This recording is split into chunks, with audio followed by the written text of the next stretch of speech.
Hello, guys and girls. So, a couple of things.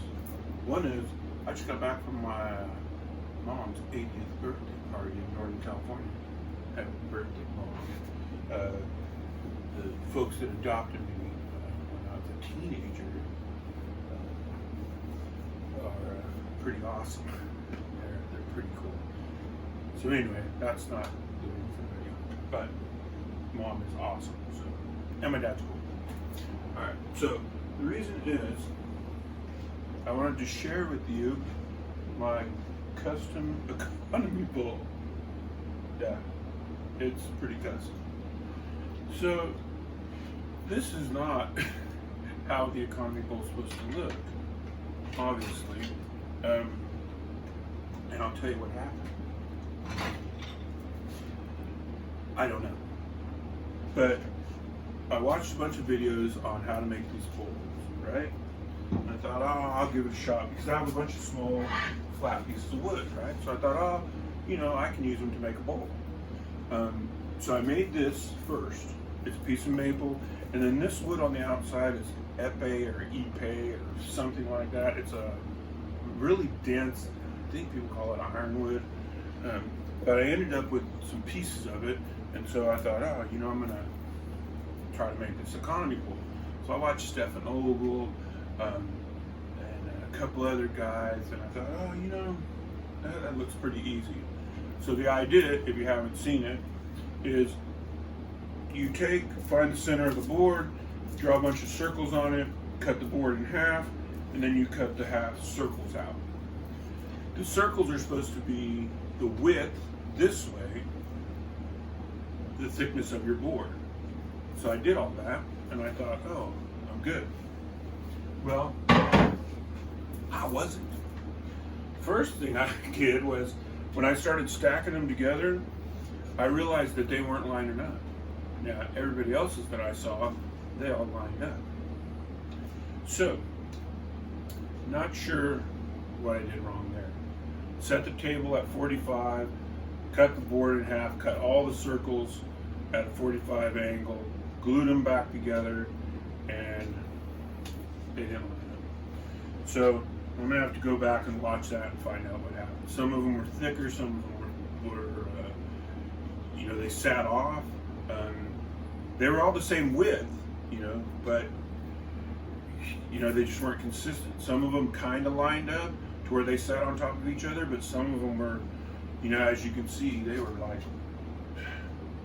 maybe almost a half inch, or not a half inch, but at least a fat quarter inch off. And I thought, well, it was 3/4 inch wide each one of them, and I was thinking, I'll have enough to clean it up. So I glued them together and thought, I'll do okay. Then I took this piece, sat it on top of them, and used it so I could put tailstock pressure up against it. All right? I thought, I'm good. So I started turning it, and I kept tapping on it, and I realized that in a couple of places it was really thin. So in my grand wisdom, I thought, well, I'll take the piece off the end, and I'll see where I'm at.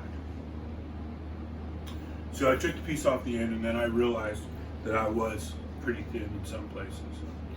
Let me back up. This epee or epee or iron or whatever has these little tiny cracks, like almost surface checking or something, I thought. So I took some CA glue, soaked the pieces that I was using, and I thought, it'll hold together, no problem.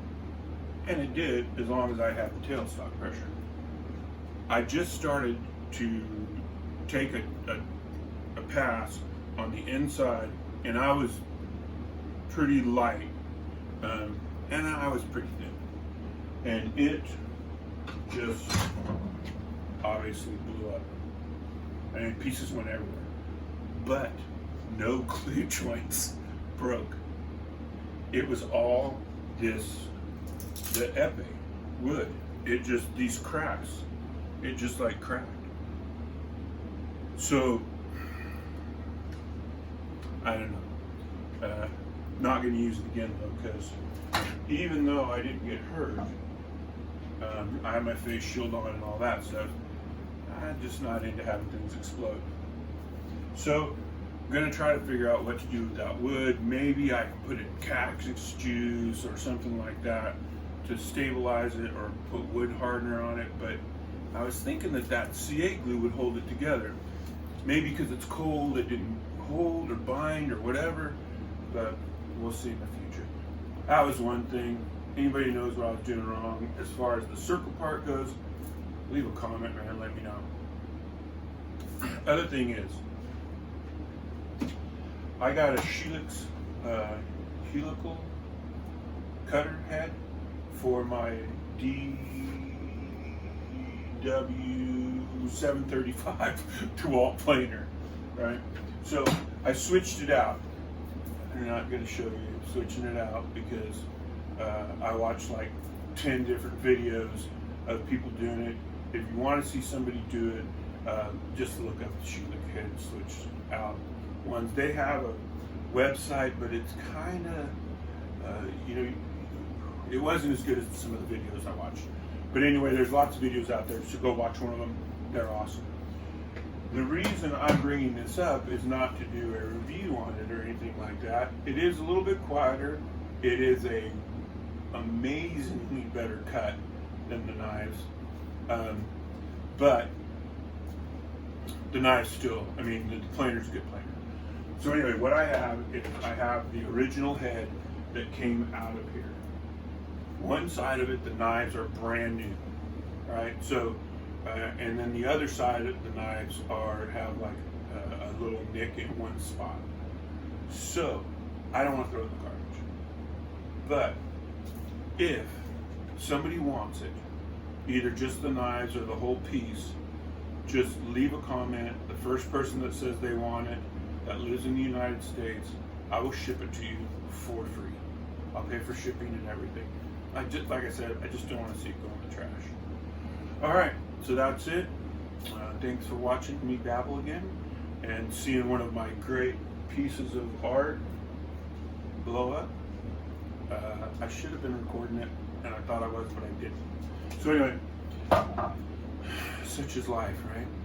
So again, anybody knows anything about how I messed up on those rings, leave me a comment down below. Anybody wants these knives, ship them to you for free. First one to comment down below. And that's it. You know the drill. If you want to like it, push the like thingy. If you want to subscribe, push the subscribe thingy.